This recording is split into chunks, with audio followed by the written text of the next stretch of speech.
টেলিপাড়াতে একের পর এক বিচ্ছেদের খবর সামনে আসছে।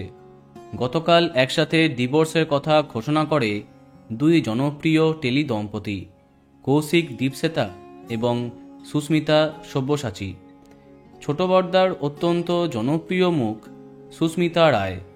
অনেক ধারাবাহিকে বেশ প্রধান চরিত্রে তাকে দেখেছে দর্শক। তার স্বামী সব্যসাচী চক্রবর্তী পেশায় একজন সাংবাদিক।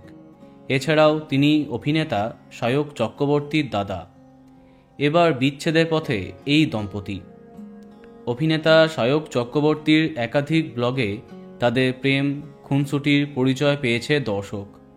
সব কিছুই কি তাহলে অভিনয়? এদিন তাদের ডিভোর্সের পোস্টে অনেকেই এমন মন্তব্য করলেন। 2018-তে 7 পাকে বাঁধা পড়েছিলেন সুস্মিতা সব্যসাচী। 7 বছর চুটিয়ে সংসার করবার পরে আলাদা হলেন তারা। এদিন সুস্মিতার জন্মদিনে সামাজিক মাধ্যমে সব্যসাচী তার একটি ছবি পোস্ট করে জানান, ভালো থাক, বড় হ আরও, জন্মদিনে শেষতম শুভেচ্ছায় অনেক ভালো থাকিস, নতুন অধ্যায় ভালো হোক, আমরা আলাদা হচ্ছি, কিছু জিনিস দু তরফে মিলল না, মন খারাপ দু তরফেই, সেটা কাটিয়ে এগিয়ে যাওয়া হোক। এরপর সবাইকে সমালোচনা না করতে অনুরোধ করেছেন সব্যসাচী। তার পোস্টের স্ক্রিনশট শেয়ার করে সুস্মিতাও তাদের ডিভোর্সকে কনফার্ম করেছেন।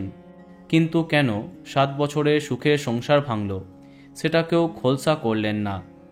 তাহলে কি তৃতীয় ব্যক্তির আগমনে ইতি হলো সম্পর্কের? তাহলে নতুন সম্পর্কে কে, সুস্মিতা নাকি সব্যসাচী? দেখা যাক কি জানা যায়। তো বন্ধুরা, এখন তোমার কি মন্তব্য কমেন্টে জানাতে পারো। আর এই রকমই আরও অনেক ভিডিও পেতে সাবস্ক্রাইব কারেন্ট পজ। ধন্যবাদ।